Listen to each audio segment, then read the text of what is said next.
नमस्कार, स्वागत है आपका अपने यूट्यूब चैनल बी एजुकेटर में। बात करेंगे यूपी में भी नहीं होगा टेट, रिक्त पदों पर डेटा सार्वजनिक। कल शिक्षा विभाग मीटिंग, महत्वपूर्ण फैसले, इन्हीं बिंदुओं पर बात करेंगे। तो सबसे पहले हम बात करेंगे यूपी में भी नहीं होगा टेट। मामला आपका बिहार टेट से संबंधित है, जिसमें राज्य सरकार ने बिहार टेट पर पूर्णतः विराम लगा दिया। यानी कि अब जो है बिहार परिषदीय स्कूलों में कोई भी भर्ती होती है तो उसमें अप्लाई करने वाले कैंडिडेट के लिए जरूरी होगा कि उन्हें टेट ना देके एस टेट क्वालिफाई होना चाहिए। यानी कि अभी स्टेट लेवल का जो टीचर एलिजिबिलिटी टेस्ट होता था, अब वो सेंट्रल लेवल का जो आपका सी टेट होगा वो मान्य किया जाएगा बिहार में। बिहार सरकार अब राज्य के सरकारी प्रारंभिक विद्यालयों में शिक्षकों की बहाली के लिए शिक्षक पात्रता परीक्षा यानी टीईटी आयोजित नहीं करेगी, क्योंकि भारत सरकार द्वारा नियमित रूप से केंद्रीय शिक्षक पात्रता परीक्षा यानी कि सीटेट आयोजित की जा रही है। इसलिए वर्तमान में शिक्षा विभाग द्वारा शिक्षक पात्रता परीक्षा आयोजित नहीं कराने का निर्णय लिया गया है। प्राथमिक शिक्षा निदेशक रवि प्रकाश ने शिक्षा विभाग के इस निर्णय की जानकारी बिहार विद्यालय परीक्षा समिति को दे दी है। अब बोर्ड इस पर अंतिम निर्णय लेकर पटना हाई कोर्ट को इसकी जानकारी देगा।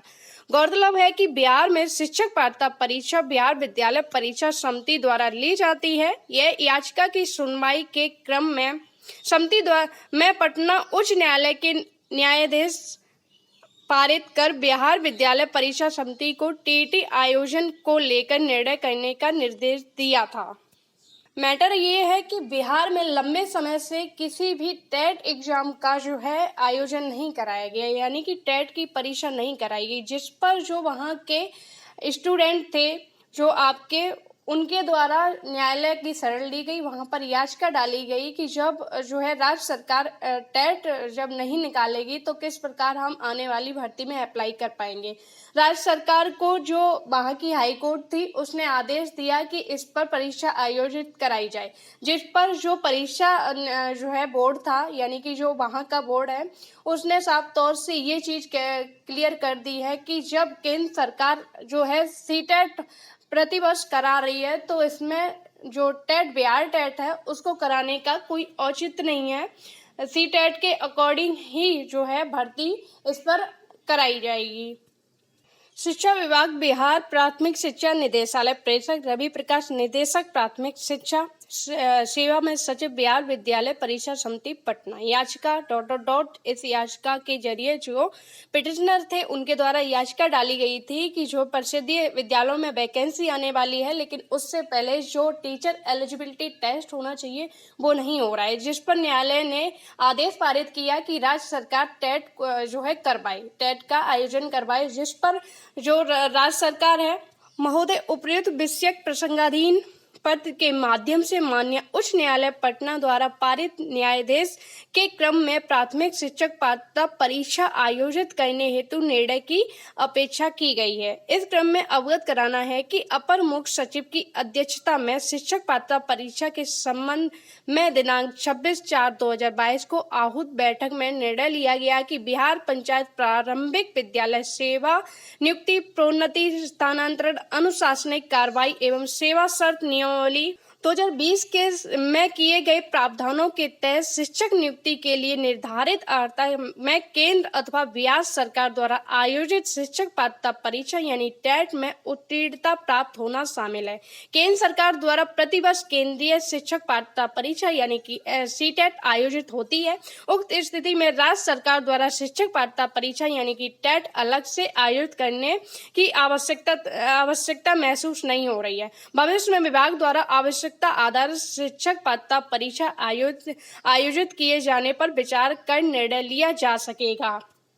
चूंकि भारत सरकार द्वारा नियमित रूप से सी टेट कराया जा रहा है, इसलिए वर्तमान में शिक्षा विभाग द्वारा शिक्षक पात्रता परीक्षा टेट आयोजित नहीं कराने का निर्णय लिया गया। यानी कि साफ तौर से ये चीज बोल दी गई कि जब यहाँ पर सी टेट हो रहा है तो टेट की अभी आवश्यकता नहीं है और विभाग पूरी तैयारियों में नहीं है।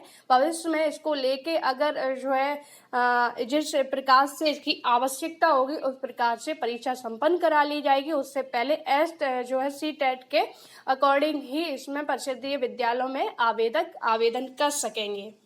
जब से बिहार स्टेट ने सरकार ने ये जो है नियम एक आदेश जारी किया है, तब से यूपी में भी इसको लेके काफ़ी सारे डाउट्स, और जाहिर सी बात है कि जो शिक्षक भर्ती की तैयारी कर रहे हैं या टेट की जो है उम्मीद लगाए हुए हैं, उसके मन में ये होगा कि अब जो है यूपी में क्या संभावना है, यूपी में भी क्या टेट बंद हो जाएगा। तो अभी तक यूपी में ऐसी कोई भी आदेश, ऐसी कोई भी सूचना नहीं है। अभी तक यूपी में टेट होता आया है और होता रहेगा। अभी हाल ही में आप देख सकते हो कि जनवरी में आपका टेट 2021 का संपन्न हुआ। दूसरी चीज ये भी है कि राज्य सरकार को टेट कराने में कोई घाटा नहीं है, फायदा ही है, बल्कि क्योंकि भर्ती तो देनी नहीं है, भर्ती तो सालों साल नहीं आती है, जो है टेट बस बार आता है और एक नई संख्या में बेरोजगार इकट्ठे किए जाते हैं। बात करेंगे रिक्त पदों पर डेटा सार्वजनिक सेवा में सचिव उत्तर प्रदेश बेसिक शिक्षा परिषद प्रयागराज। शिक्षक छात्र अनुपात का डेटा मीडिया में सार्वजनिक किए जाने के संबंध में, जैसा कि विदित है कि बेसिक शिक्षा परिषद प्रयागराज द्वारा शिक्षक छात्र अनुपात के संबंध में अभी हाल ही में पत्रांक संख्या डेटा टेस्ट में रिपोर्ट मांगी गई थी। समस्त जनपदों का आंकड़ा परिषद को प्राप्त हो रहा है। आपसे विनम्र निवेदन है कि शिक्षक छात्र अनुपात का डाटा सभी समस्त जिलों का मिलाकर मीडिया में सार्वजनिक करने की कृपा करें। शिक्षक छात्र अनुपात पर आगामी भर्ती निर्भर करती है, अतः शिक्षा मित्रों के पदों को पूर्णकालिक शिक्षक के रूप में ना जोड़ा जाए। बेसिक शिक्षा विभाग में शिक्षक बनने का सपना देख रहे लाखों प्रशिक्षितों के लिए यही न्याय संगत होगा। ये प्रार्थना पत्र, ये प्रेइंग लेटर जो समस्त जो है टेट और सीटेट क्वालिफाई प्रशिक्षित बीटीसी प्रशिक्षु हैं उनके द्वारा भेजा गया है सचिव को, बेसिक शिक्षा परिषद के सचिव को, कि जो डेटा कलेक्ट किया जा रहा है जिलेवार का जो डेटा जितना भी कलेक्ट किया गया है, तो जितने भी रिक्त पद हैं उनको सार्वजनिक किया जाए, मीडिया में रखा जाए कि बेसिक शिक्षा विभाग में अभी इतने पद रिक्त हैं, परिषदीय विद्यालयों में छात्र और शिक्षक अनुपात इतना है, बजाय कि शिक्षा मित्र को ना जोड़ते हुए। बात करेंगे कल शिक्षा विभाग मीटिंग, महत्वपूर्ण फैसले। आप सभी को ज्ञात होगा कि कल शिक्षा विभाग की मीटिंग थी, जिसमें शिक्षा विभाग से संबंधित जो महत्वपूर्ण मुद्दे हैं उन पर मीटिंग होनी थी। इसकी जानकारी शिक्षा मंत्री जी ने अपने जो है ऑफिशियल अकाउंट से भी दी थी, कि जिसके कुछ महत्वपूर्ण बिंदु हैं। अभी तक इन्हीं बिंदुओं पर जानकारी मिल रही है कि इन बिंदुओं पर जो है मीटिंग हुई। सभी जनपद के आरटीआई मानक के अनुसार रिक्त पदों का डेटा निदेशालय पहुंच गया है। अभी तबादला और स्कूल चलो अभियान पुनः चलेगा। 2 करोड़ नामांकन लक्ष्य को प्राप्त करना मुख्य लक्ष्य है, यानी कि तबादला नीति आपकी आ चुकी है। उसमें भी ये है कि ट्रांसफर में सिर्फ आपके जो डिस्ट्रिक्ट में अंतर जनपद तबादले किए जाएंगे। प्राप्त जानकारी के अनुसार बेसिक में लगभग 1 लाख से अधिक पद रिक्त हैं। 6800 पे कोई मीटिंग नहीं, सूचना 12 जुलाई के पूर्व कार्यवाही संभव नहीं। उम्मीद है वीडियो में दी गई जानकारी से आप संतुष्ट होंगे। जुड़े रहिए चैनल से, वीडियो को ज्यादा से ज्यादा शेयर करें, लाइक करें। धन्यवाद।